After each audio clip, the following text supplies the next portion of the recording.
Sarah here, back for another training vlog. And in today's vlog, I'm going to be asking you if you're lifting heavy enough weights, or are you selling yourself short?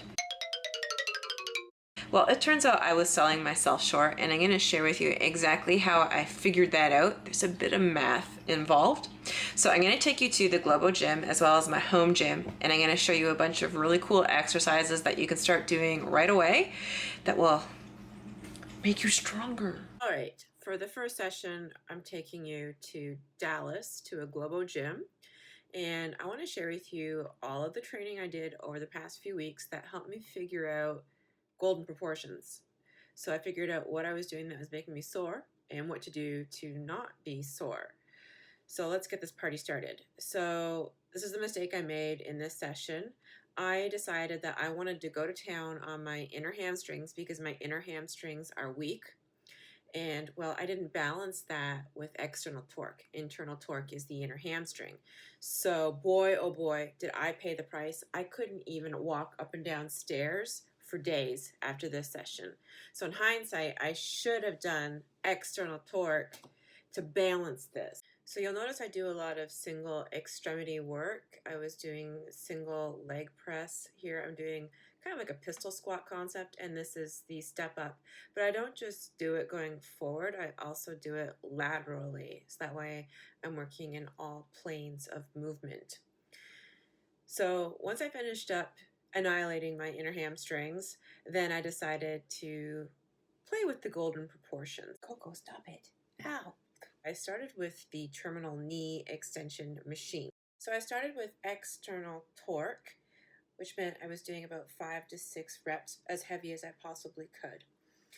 And then I did the math. So I got out my calculator, and since I did 50 pounds, I divided that by the golden proportion 1.6 to establish what I would be doing for internal torque, so about 30 pounds.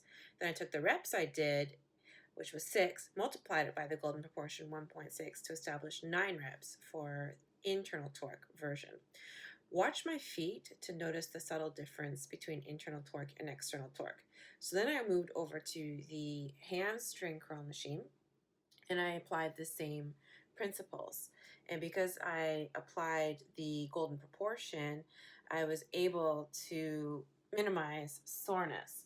Now, I was able to match the golden proportions for the hamstring curl for the ET to IT, but I wasn't able to match the golden proportions for the agonist, the quads, to the antagonist, the hamstrings, because it was different machines and the weights worked differently, so there was no standardization.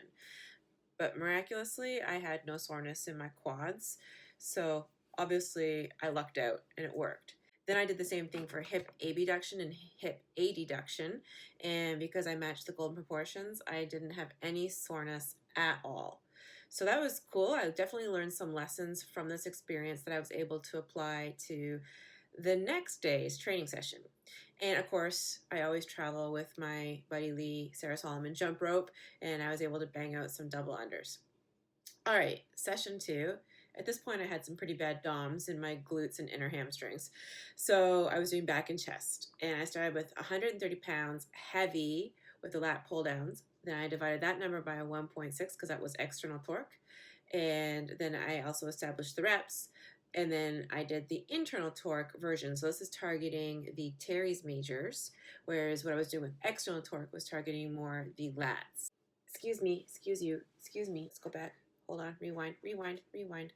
So what was cool was that I was able to balance the IT to ET for the back muscles, the lats and the teres majors. So then I wanted to balance the back with the chest. So I couldn't do it again because of lack of standardization with the machines, but miraculously I lucked out and everything turned out okay. So you saw me doing ET for the chest, which was the incline press, and then the golden proportion was calculated to do the chest flies. And then I decided I wanted to finish up with some shoulder press, so I wanted to balance that out with some lat work. So I did Dorian Yates' favorite machine, the super pullover, as heavy as I could. And then I couldn't do the math because the machines were way too different. So I just kind of had to go by feel for this one. You know, when there's lack of standardization with the machines, obviously it makes it more difficult to do the calculations for golden proportions. But I don't think you need to get so hung up on the numbers and the calculations. You don't have to be too pedantic because you can just go in there and experiment and record your values and then see how you feel. If you have any DOMs or not, and if you don't have any delayed onset muscle soreness, well, then whatever you did worked. And if you do have soreness, well, then you need to tweak your values for your next session. So you can just learn by doing. And then, of course, I finished up with some jump rope again because, well, I love jump rope. And just so you know, jump rope is internal torque. All right, next session. So now we're flying back home to Toronto.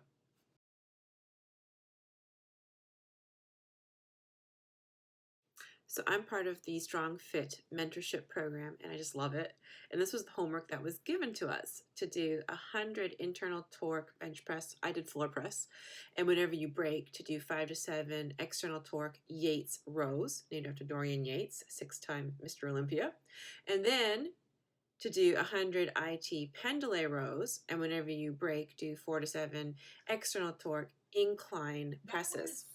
That was 95 pounds. Not bad for a dentist slash bikini model. Okay. And I averaged about 10 to 12 reps per set. How many sets did I do? 1, 2, 3, 4, 5, 6, 7, 8, 9, 10. 10. Moving along to the Yates rows. So that is the bench press weight times 1.6, which is 150 pounds. Yes, eat your heart out. I was doing 5 reps until I realized that I was being a pain. And then I just said to myself, yo, do you think you could do 6? And it turns out I could. So I really sell I should translate that. I really sell myself short, and I really need to make an effort to go heavier. Did not hurt my back at all, by the way, because external obliques on fleek. And just so you know, my poundage and my rep schemata were golden for that. Oh, new thought. Okay, this is the second part of the homework. So pendulum rows, which I've never done before in my entire life. So here's the deal. I am not golden here. There are definitely some issues because I'm very weak with the incline press. So definitely not golden, probably not silver. I might have to settle for the bronze, and that's 100 pounds, and it should have been 135 pounds according to the golden proportions. So definitely discovered issues there with my body. So yeah. All right, your turn to do the homework. What was interesting about this session was that I was able to use golden proportions to match the IT agonist to the ET antagonist, and then match the IT antagonist with the ET agonist. I know, does that make sense? But the whole point was that I balanced myself not only with IT and ET, but also with the agonists and the antagonists. So I had no soreness. So at the beginning of the vlog, I said, are you lifting heavy enough? And well, I wasn't. And in fact, I wasn't lifting enough for external torque based on the internal torque that I was doing. So that was a huge eye-opener for me, that I need to lift heavier with external torque, and I need to make an effort to balance the ratio between the external torque and the internal torque. You know, when you're not balanced like that, you'll get sore, and well, that probably explains why I had so many imbalances too, because, well, whoa, the antagonists and the agonists are not where they need to be. So I decided to do the homework all over again. And what was interesting is that this time I was able to go even heavier. Now, the only difference is I backed off with the pendulum row so that I would be able to apply the golden proportion to the external torque that I was able to do for the incline bench. And lo and behold, no soreness. All right, let's go to the Globo gym in Toronto. So somebody asked me what's my warm-up before I do my training sessions. Well, I do a lot of mobility things like lateral lunges, forward lunges, air squats, and of course I do the inner hamstring opener to get the inner hamstring firing. It's a deadlift, it's a hinge. And I do the Jefferson squat opener to, well, My glute med mobility stinks, so I need to work on my external torque in my lower extremities. So that's what that's all about. So first I'm going to kick off with quads and hamstrings. So the quad is the agonist, the hamstring is the antagonist. So I started with internal torque at 80 pounds for 9 reps, whipped out my calculator to establish what I would be doing for external torque. So internal torque targets the VMO, the vastus medialis oblique, whereas external torque targets the vastus lateralis. So here I'm doing the external torque version. Watch my feet so you can see the difference between the internal torque and external torque. You can rewind it and watch more closely how I do that. All right, so then we need to deal with the antagonist, the hamstrings. So I did internal torque, but I couldn't match it based on what I did with the agonist because the machines were different. So that was a bummer, but the good news is that I wasn't sore after this workout, so I lucked out. Notice that this time I'm actually starting with IT and finishing with ET. And in fact, that's something that I play around with. I don't always do the same thing. I don't always do ET first and then IT. Sometimes I do IT first and then ET. And then, well, there's a Super Saiyan thing coming up next, and you'll be able to see like this can get really interesting. Experiment 2. So this one was awesome because I was able to keep the variables constant. I used the same machine for everything. So here I'm doing the hack squat with the VMO focus. So you can see I'm doing IT on the concentric, really thinking of using the inner quads. And I placed my feet lower down on that platform so that I can target the quads more. Now I'm doing the math, so I can figure out what I'm going to be doing for the ET antagonist.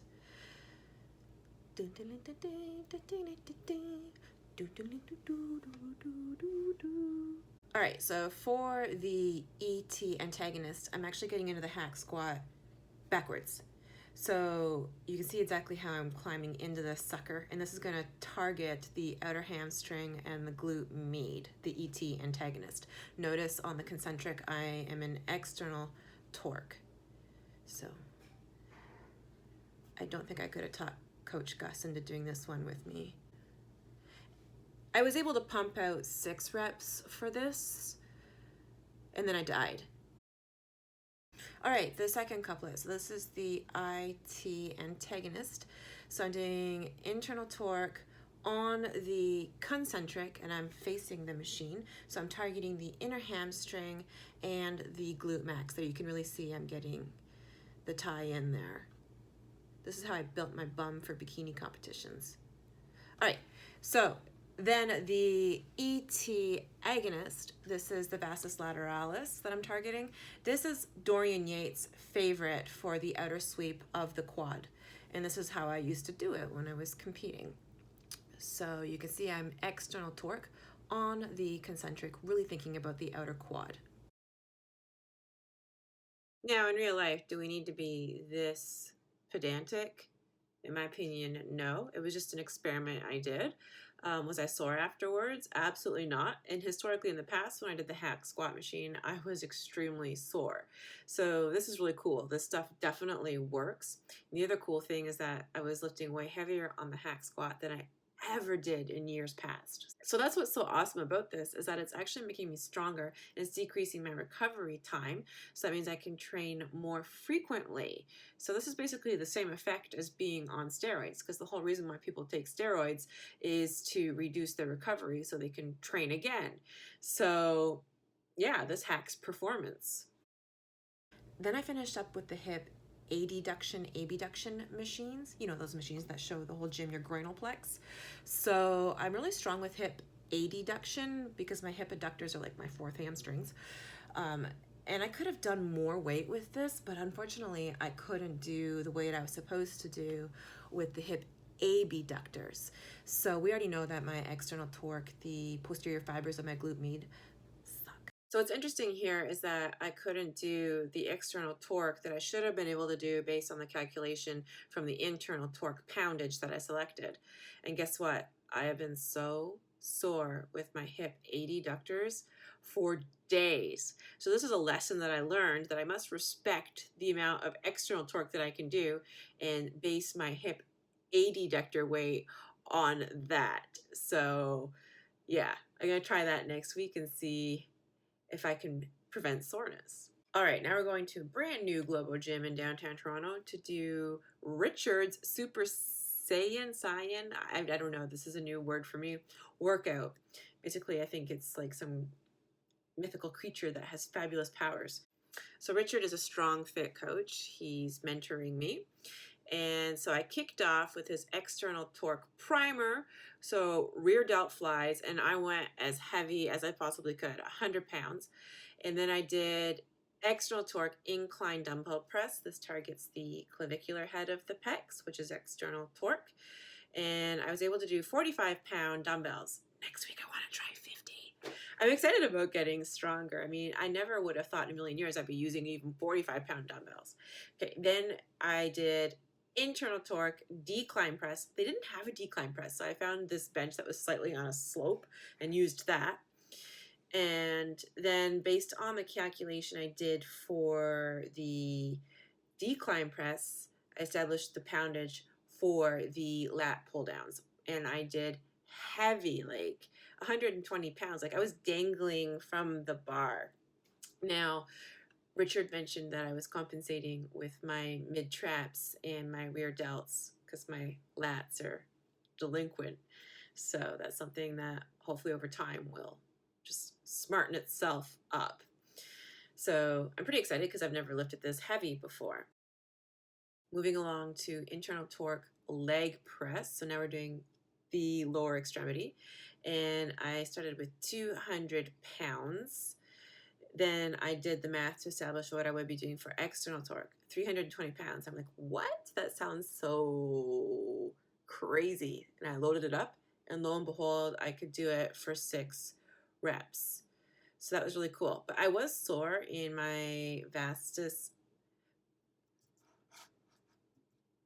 But I was sore in my outer left hamstring after this session.